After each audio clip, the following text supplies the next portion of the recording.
akhirnya kan tukar yang ah itu helai makan dia til te kan han te ke ni kon kan ti ngai lo ne kan har ti ko ngai ala ko itu balai te kan ron kala kan nau te nan nau ti sual te te ko choi te ko kan ron ne ya te kan til kan ai til kan ti ho sam de to do na lo ning kan ya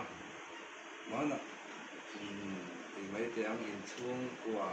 anh xuyên lên phim lâu chuông của để u để nào thì cần hành xem đó